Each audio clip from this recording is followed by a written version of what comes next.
Hi everybody, Matthew Turnage here. Now, I know not everyone loves compilation albums. I think they can be interesting as a way of getting into an artist's career and exploring their catalog as a stepping stone to find out what you want to look at next.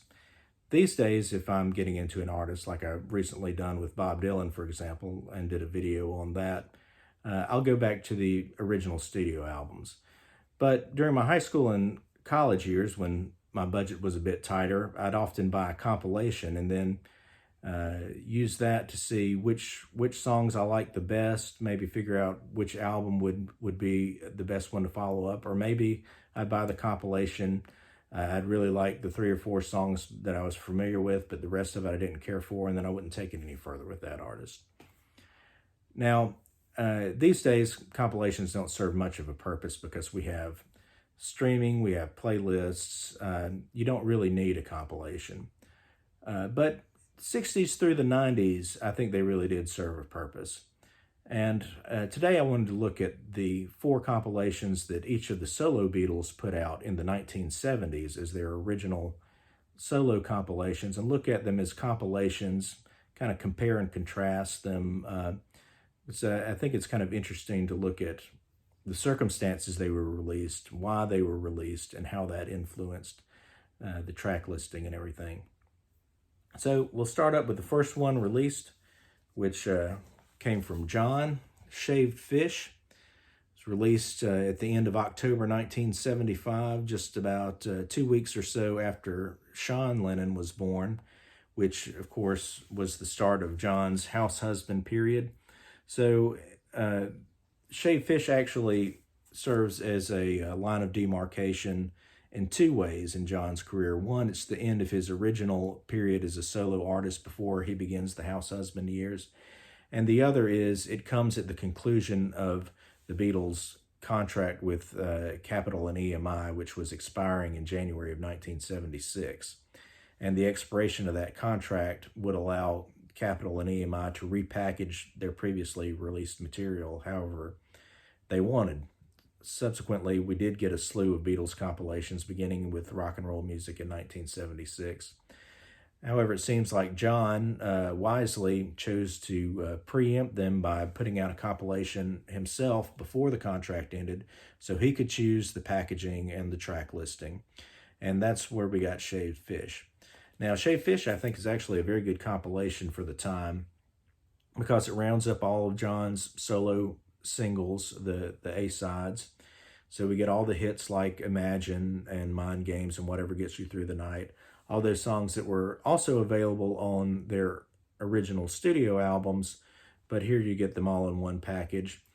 But the other thing that makes it a really good compilation is it also rounds up all those single A-sides from the non-album singles. So we get tracks like Happy Christmas War Is Over, Instant Karma, Power to the People, all these songs that people would not have had on an LP at the time. They'd never been available on an LP prior to Shaved Fish. So it's a great compilation from that standpoint. Gives you the hits, and even if you've got the albums, but maybe you don't have the singles, it's a good chance to round up those singles for your collection as well. I only have one knock against it, and that's the track Give Peace a Chance is not included in its entirety. You get a bit at the beginning, you get a reprise at the end. I do think Give Peace a Chance does tend to kind of go on a bit, and maybe it should have been shorter in its original version. But as a collector, if I was buying this in 1975, if I didn't already have Give Peace a Chance in my collection, I'd have been a bit bummed that I didn't get the whole song on this album. But otherwise, great compilation, serves its purpose well. So John did a good job with that one. Now, Ringo took the same approach, trying to get a compilation out prior to the end of the Capitol EMI contract. And so just about a month after John's Shaved Fish, he released Blast From Your Past. Similar approach. With this one, Ringo gives you all the hit songs on here. You get the songs that were chart toppers from his albums, You're 16, Photograph, other tracks like Only You, Oh My, all big hits coming off of his albums. And then if you've got the albums, there's still an incentive for you to buy if you don't have the original singles from his non-album singles, because he includes Back Off Boogaloo, It Don't Come Easy, and even a B-side on here, early 1970. So I think this is a great compilation from Ringo. Again, he gives you the hits from the albums. He gives you non-album tracks included on an LP for the very first time. And this also has the distinction of being the final release from Apple Records before they revived the label in the 90s. So John and Ringo did a good job on their compilations. The next compilation came out about a year later in late 1976, and that was from George Harrison. And that one's called The Best of George Harrison. Now, George may have made a tactical error with this one. As I mentioned, John and Ringo got their albums out before the end of the EMI contract. So these compilations are already out there as the EMI is beginning to release all these Beatles compilations in 76, 77. There's no need to release solo compilations of John and Ringo because they've just put these out. They cover all the hits. However, George didn't do that. As the contract was expiring, he wanted to get another studio album out, and good for him for wanting to put out some more new music. Extra Texture ended up being the release. But that meant there wasn't a George Harrison solo compilation album out after the contract expired. George, of course, went on to start Dark Horse Records, and he signed a deal to have that distributed through A&M. So he had no more ties to EMI, and they were free to do whatever they wanted with a compilation of his. So this album came out in late 76, as I said, and actually was released only a few weeks after George's first Dark Horse release, 33 1/3. So it was sort of an attempt, I think, by Capitol to undercut his sales on his new album, which he was doing for another label. And it also is a bit of a slight to George and the track selection on this one. Because EMI had the rights to those recordings for both the solo Beatles and the Beatles, they always had the right during those years to issue a compilation that included both Beatles and solo tracks. But this was the only one they did it on. The entire first side are all Beatles songs written and sung by George, and then side 2 we get tracks from his solo career. So it's already a bad compilation for mixing all the Beatle tracks with George tracks. We only get one side of George's solo material.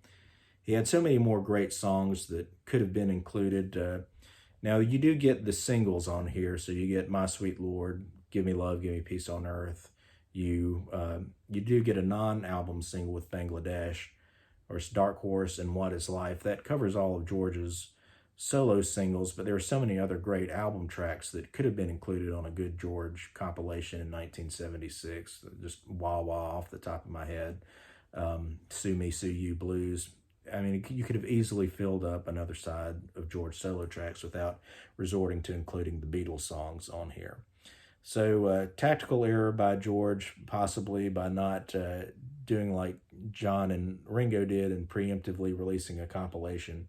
We get this hodgepodge mix of solo George and Beatles tracks that really underrates George's solo career.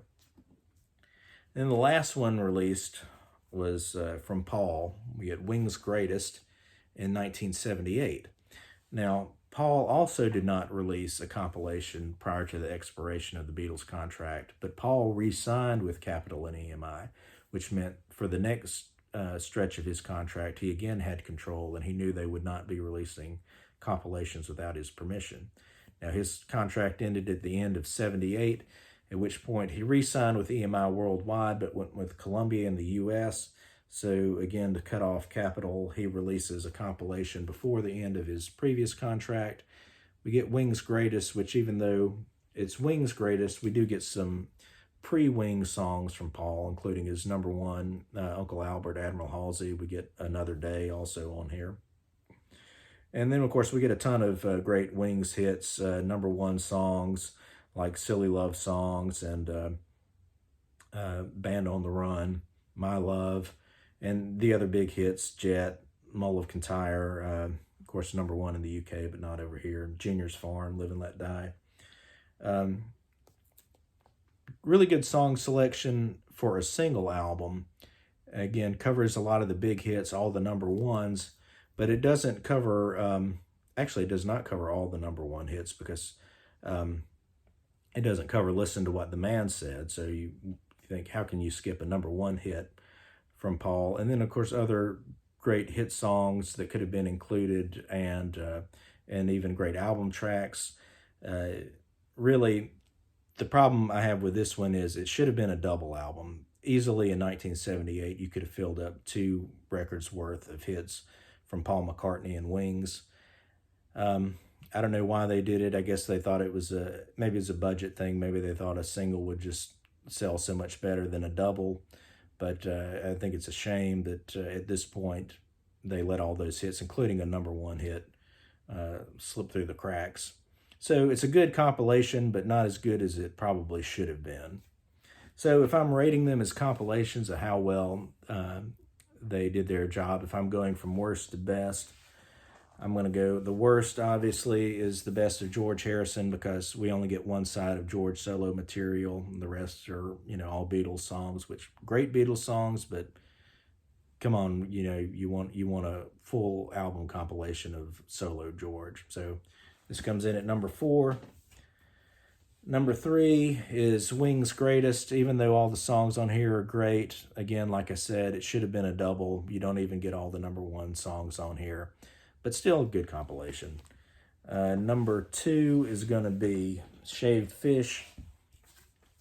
Almost perfect. It just misses out by giving you excerpts of Give Peace a Chance instead of the full track. I'd almost rather have it been left off than done this way, but it is what it is.